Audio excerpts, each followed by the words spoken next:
Hey guys, my name is Chloe and welcome back to my channel. If you have lost your period or are someone who suffers from disordered eating, maybe some orthorexia, maybe you are in quasi-recovery from an eating disorder, then this is the channel for you. So you might as well go ahead, click the like button, subscribe, and let's get started with today's video.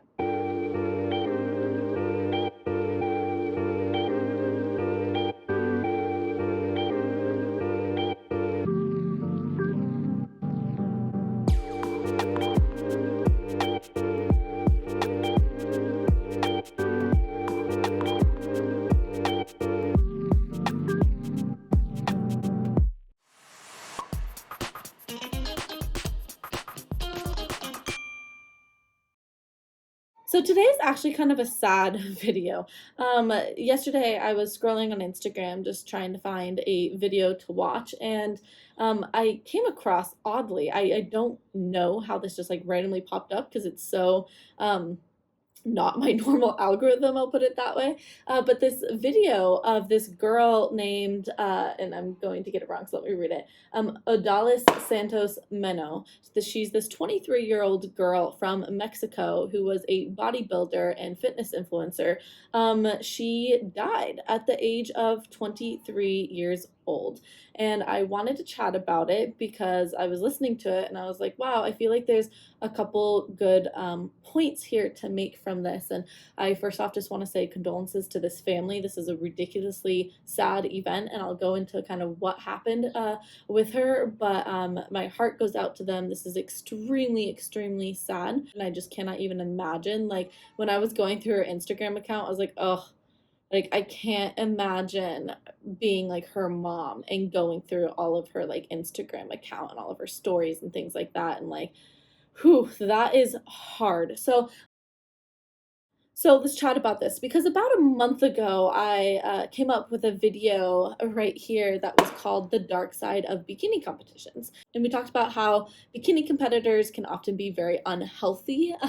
What they do to their body by nature is just, it's really extreme. You have to get down to a very low body fat percentage so that you can have things like six-pack abs. You have to diet really restrictively, exercise heavily. A lot of people sit in saunas for hours and really deplete themselves of hydration and do all these crazy things. So if you're interested in that video, definitely go ahead and watch that. But let's go back to Adalis here. So again, she's this fitness influencer. She grew her account to like 150K. Like, that is very impressive. She won the Mr. and Mrs., I think it was called Hercules competition. So she had won a bunch of things, had a bunch of sponsorships. Like, her career as a bodybuilder was really taking off. So one day she went in for a procedure to stop underarm sweating. And as they administered her the anesthesia, she went into cardiac arrest and they weren't able to revive her. Now, first off, me listening to this, I was like super like scared, because like I just went under anesthesia myself, which is like really scary, and I was scared about it to begin with, and then to hear that she had passed away because of going under anesthesia was really scary. But I was really curious as to like why, because when I went in for my surgery, you know, the doctor, I guess I was really anxious about it. The doctor and the anesthesiologist were really good. They both sat down with me and they're like, listen, here are your risks, like, you're young. It's really rare for us to have something happen to a young person under anesthesia. And they kind of like, you know, calmed my fears about this. So then to hear that this 23-year-old passed, I was like, okay, what made her pass from this anesthesia? And through investigation, they found out that she failed to mention that she was taking a bunch of steroids and anabolics, which ended up creating this adverse reaction with the anesthesia and stopped her heart, which is so ridiculously sad. So here's the thing. Here's the conversation. Why are we chatting about this? Well, I think that there are some key points that we can take from this situation, which again is a very sad situation.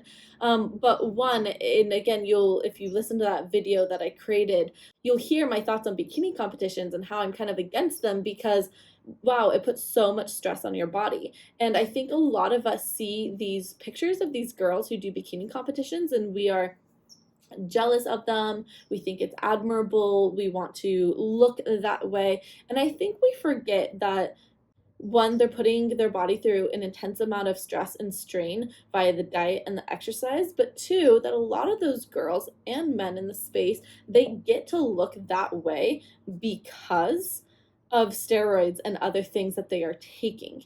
And so again, it's like we look at this stuff and we're like, oh, this is so admirable. Like, this is so amazing. Look at them. Look how good they look. But you have to remember there's stuff behind the scenes going on. They could be achieving that body size and shape in a very unhealthy manner, and they could be taking stuff like steroids and anabolics that are impacting their health and putting them at risk for something like this. And I know you may be thinking, like, okay, she just should have been smart and told them that she was taking the steroids, so that they could have avoided this. But think about this way, because a couple years ago, like, I got hit by a car and I broke my collarbone. And for a second there, I thought I was going to have to go into surgery so that they could fix it. Imagine if I was a bodybuilder, I was on a bunch of steroids, and I got in a car accident or I got hit by a car like I did, and they had to put me in surgery right away. Well, your body's not prepared to go into surgery when you're taking a bunch of steroids, and that's going to create a lot of complications when it comes into like a life or death kind of situation where, well, I don't know. It's like life or death. Like, you got to do the surgery, but at the same time, the doctors have to look at it and be like, oh no, they're on steroids. Like, that in and of itself can cause death. And so it gets really, really complicated when you're taking these really powerful substances that can do a lot of harm to the body. So that was kind of like the first point that I wanted to just mention, is that, like, we're taking these substances that can be very harmful to the body just so we can look a certain way. This is just a reminder that the Get Your Flow On course is on sale for the whole month of June. And after that, July 1st, the price of the course is rising. So you can currently get the course off for $400, but once the price rises, it will end up being around a $800 discount. So if you have been thinking about joining the Get Your Flow On course and the amazing sisterhood of women that we have dedicated to getting their period back, getting out of quasi-recovery, and stepping into the land of food freedom, then make sure you use the discount codes below. And make sure when you join us every single Friday for the Get Your Flow On course live Q&A, and also make sure you join every Sunday for the new food challenge of the week. If there's no challenge, there's no change. That's the motto we like to have in the group, and the girls are really great at sticking to these challenges because they know it's going to lead them to the land of recovery. So that was kind of the first point I wanted to make. And the second point that I wanted to make is that, again, we look at these athletes and we look at these people who, maybe even not an athlete, but someone who is thin, who has abs, like all of that. We look at them and I think the natural, innate, immediate response in our mind is they're healthy. That's immediately what we think. But I think this kind of shows that, like, wow, it doesn't necessarily mean that you have health just because you have abs and you have like huge quads, right? And you have defined biceps. Like, that doesn't equate to health. For my whole life, I thought that did equate to health. And now I've learned throughout my journey that, wow, this myth that fit is healthy, and I'm not saying that, it's wrong to be fit. I do want to be very clear about that. I'm not anti-fitness and anti-having a body that has like muscle definition and things like that. Not anti that in any way, shape, or form. I'm anti someone getting there via a very unhealthy, unsustainable way that's going to impact both their physical and mental health. But I think there is a way to be an athlete, to be someone who enjoys exercise, and to do that in a very healthy manner. So I definitely want to put that out there. Right? But another story here, I remember when I worked at a gym, this was probably 18 years old. I worked at this gym in town, and there was this cycling instructor who was super, super lovely, really like outgoing. Everyone knew him. Everyone loved him. He was about 38 years old, and he, is a triathlete. He had run a bunch of marathons. Again, he's a fitness instructor, so like he was very, very fit. And I remember coming into work one day and everyone was crying. I was like, what happened? And they're like, oh, well, Greg had a heart attack. And I was like, whoa, what? Like, that was not the person that I expected to have a heart attack. Like, he's the epitome of like fitness. So it's just a reminder that there are complications that can come from being an athlete and someone who works out heavily every single day, and he had put a lot of strain on his heart from all the amount of high intensity exercises that he did, and he had super high cortisol. His hormones were all off balance, and these are the things that we kind of like found out later on when they inquired into why did he have a heart attack.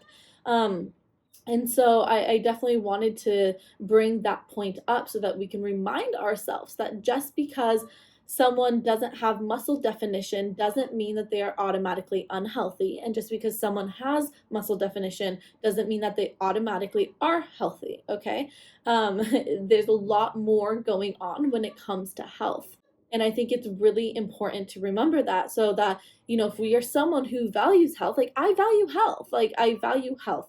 Before, I was valuing just being thin under the guise of I value health. And now I truly value health, which is why I love and accept my lower belly pooch, because I'm like, I value my health.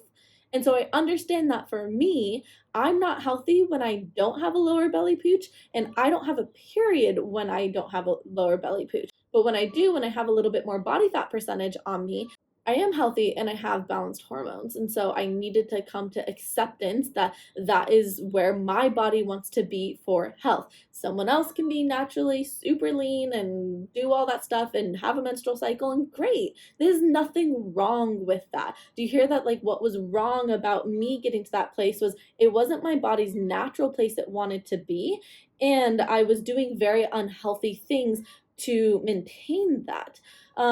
Health shouldn't be hard to maintain. If you find yourself just like, the second you eat something different, or the second you stop working out as much, you just like completely, you just gain a bunch of weight really quickly. It's like, yeah, that's not the food's fault. It's the suppression. It was the restriction. Like, food doesn't just make you, I can eat a lot of food right now, the same amount of food that I ate in my recovery that made me gain weight back in recovery that now maintains my weight here. I was gaining weight quickly in the beginning of my all-in journey because I was so suppressed in my body weight. But then my metabolism kicked up, and I started finding this maintenance level for myself.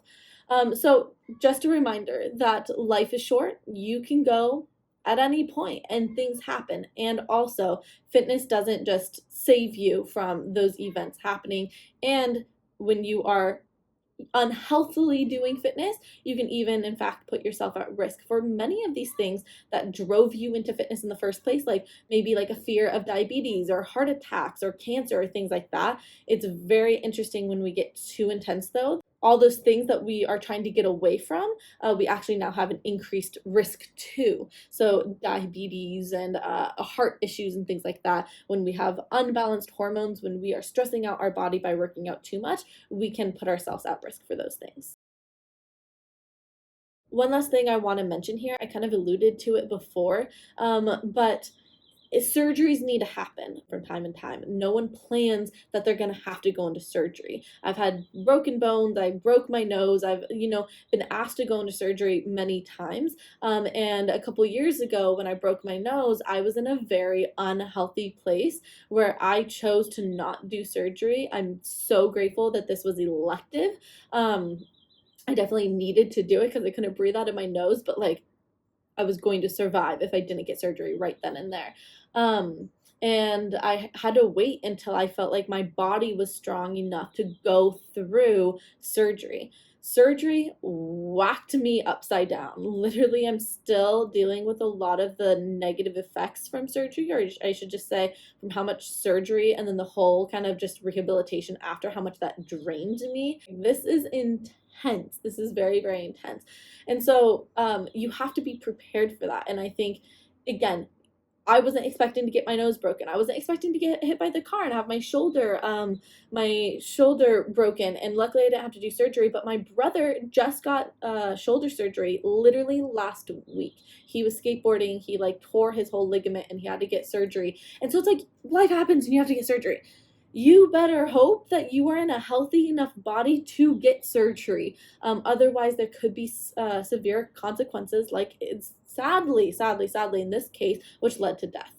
And of course, I would not wish that upon anyone. So do what you need to do to make sure that you get yourself in a better place. If you don't know how to do that, if you're struggling with doing that, I've been through it. I've mentored hundreds of women through it. And my course right now has, oh, I think we're almost at 60 people in the course who are going through this whole process with each other. And it's a really, really beautiful thing. For the whole month of June, I have a $400 discount before the prices rise in July. So it will end up being an $800 discount in total by getting into the course now. And you can use the codes down below to claim those $400 off to join the course today and to start working on your health and get your life back, because food freedom just, whew, it opens up your life in a lot of ways.